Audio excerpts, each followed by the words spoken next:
Et ce matin, Tina, on parle de la journée mondiale contre le travail des enfants. Oui, qui chaque année est célébrée le 12 juin, la journée mondiale contre le travail des enfants, nous interpelle sur un problème persistant qui vole l'enfance à des milliers de jeunes, notamment au Cameroun. Et puisqu'on parle de santé, il est important de parler de travail des enfants parce que bien sûr pour certains, ce travail parfois un peu trop poussé peut avoir des conséquences sur la santé mentale et aussi psychologique des enfants. Le travail des enfants, ce n'est pas aider ses parents, ce n'est pas de ça qu'il s'agit.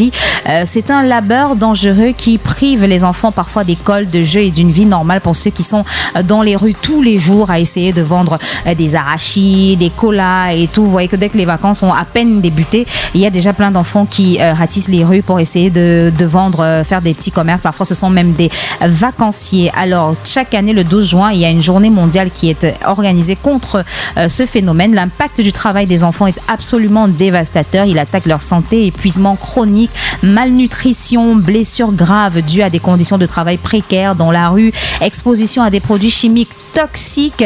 Ces enfants n'ont pas la chance de grandir en bonne santé. Sur le plan de l'éducation, le travail des enfants est un véritable obstacle. Ils sont soit contraints d'abandonner l'école pour certains prématurément, soit ils n'y vont jamais. Ils sont privés de la possibilité d'apprendre à lire, à écrire, à compter. Sans éducation, leurs perspectives d'avenir sont drastiquement limitées, les piégeant dans un cycle de pauvreté. Parlons également de leur développement psychologique et social qui est gravement affecté. Ces enfants sont souvent isolés, privés d'interaction sociale normale avec leur père. Ils peuvent souffrir de traumatisme, de stress post-traumatique, d'une faible estime de soi. Ils sont plus vulnérables à la violence, aux abus et à l'exploitation parce qu'en pleine rue, tout seuls.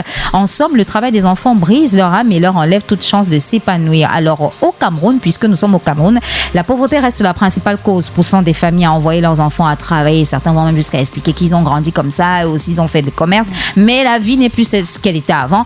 La pauvreté qui pousse dans ces familles à envoyer leurs enfants dans la rue, l'accès limité à l'éducation et les normes sociales dans certaines régions aggravent la situation. Bien que les chiffres précis soient difficiles à obtenir, l'Afrique subsaharienne est la région la plus touchée par le travail des enfants et le Cameroun y contribue fortement. Des milliers d'enfants sont employés dans l'agriculture, le commerce informel comme aide domestique ou même dans des mines artisanales. Le travail domestique souvent invisible est particulièrement préoccupant, exposant les enfants à l'exploitation et aux abus derrière des portes. Alors, il faut agir pour un avenir meilleur. Le Cameroun a donc ratifié des conventions internationales pour protéger les enfants. Cependant, il est crucial de redoubler d'efforts pour renforcer l'application des lois contre le travail des enfants, lutter contre la pauvreté par des programmes de soutien aux familles, améliorer l'accès à la qualité de l'éducation pour tous et surtout sensibiliser le public au danger du travail des enfants. Et ça commence par chez soi, par les voisins, etc. Chaque enfant a le droit de grandir, d'apprendre et de jouer. En agissant ensemble, nous pouvons briser ce cycle et offrir un avenir digne à tous les enfants du Cameroun.